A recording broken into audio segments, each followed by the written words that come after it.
పొద్దున లేస్తే ఎవరు పార్టీ నుంచి జంప్ చేస్తారో తెలియక పరేషాన్లో పడిపోయింది బీఆర్ఎస్ పార్టీ.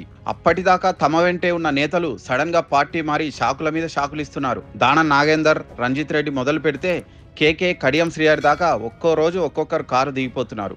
అసెంబ్లీ ఎన్నికల్లో ఓటమి నుంచి తేరుకొని పార్లమెంట్ ఎన్నికల్లో సత్తా చూపిద్దామనుకున్న గులాబీ బాస్కు తాజా పరిణామాలు కుక్క తిప్పుకోనివ్వడం లేదు.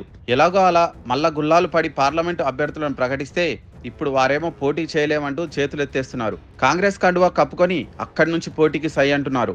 ఒకటా రెండా? ఇప్పటికి 3 నేతలు బీఆర్ఎస్ టికెట్ ఇస్తామన్నా కాదని పార్టీ మారారు. తాజాగా మరో నేత కూడా వచ్చిన టికెట్ వదులుకొని కాంగ్రెస్ వైపు చూస్తున్నట్లు జోరుగా ప్రచారం జరుగుతోంది. చేవెళ్ల ఎంపీ రంజిత్ రెడ్డి బీఆర్ఎస్ టికెట్ ఇస్తానన్నా వద్దని హస్తం పార్టీలో చేరి టికెట్ కన్ఫర్మ్ చేసుకున్నారు. వరంగల్ నుంచి ఆరూరి రమేష్ సైతం బీఆర్ఎస్ టికెట్ వచ్చినా వద్దనుకొని కమలం పార్టీలో చేరారు. ఇప్పుడు బీజేపీ నుంచే ఎంపీ అభ్యర్థిగా పోటీ చేస్తున్నారు. తాజాగా వరంగల్ నుంచి కడియం కావ్యకు టికెట్ ఇస్తే ఆమె కూడా పార్టీకి రాజీనామా చేశారు. కాంగ్రెస్ నుంచి పోటీకి రెడీ అయ్యారు. ఇప్పుడు బీఆర్ఎస్ టికెట్ వచ్చిన మరో సిట్టింగ్ ఎంపీ కూడా హైకమాండ్ను టెన్షన్ పెడుతున్నారు. ఖమ్మంలో ఈసారి బీఆర్ఎస్ ఒక్క అసెంబ్లీ స్థానానికే పరిమితమైంది.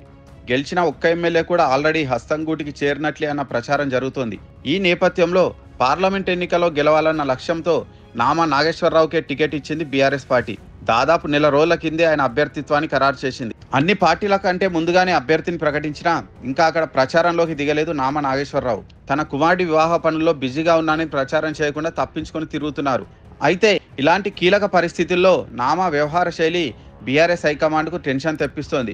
ఇప్పటికే కడియం కావ్య విషయంలో దెబ్బతిన్న గులాబీ బాస్కు నామా కూడా పంగనామం పెడతారా అన్న డౌట్ వేధిస్తోంది. ఏపీ బార్డర్లో ఉన్న ఖమ్మంలో కాస్త టీడీపీకి పట్టుంది.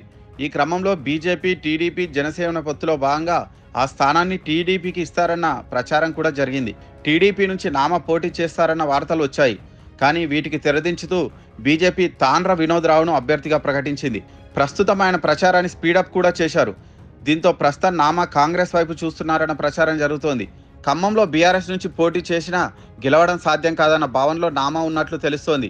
దీంతో ఆయన కూడా అతి త్వరలోనే కడియం కావ్యదారిలో నడుస్తారని టాక్. అటు కాంగ్రెస్ కూడా ఇప్పటివరకు ఖమ్మం అభ్యర్థిని ప్రకటించలేదు. పొంగులేటితో పాటు తుమ్మల, పట్టి విక్రమార్క తమ కుటుంబ సభ్యులకు ఖమ్మం టికెట్ ఇప్పించుకోవడానికి తీవ్రంగా ప్రయత్నిస్తున్నారు. దీంతో హైకమాండ్ వీరి 3 కాదని కొత్త వ్యక్తికి టికెట్ ఇస్తుందన్న వార్తలు వస్తున్నాయి. ఈ నేపథ్యంలో నామ కాంగ్రెస్లో చేరి ఆ పార్టీ తరఫున పోటీ చేస్తారన్న టాక్ వినిపిస్తోంది. ఒకవేళ అదే గనక నిజమైతే గులాబీ బాస్కు మరో షాక్ తప్పని పరిస్థితే కనిపిస్తోంది.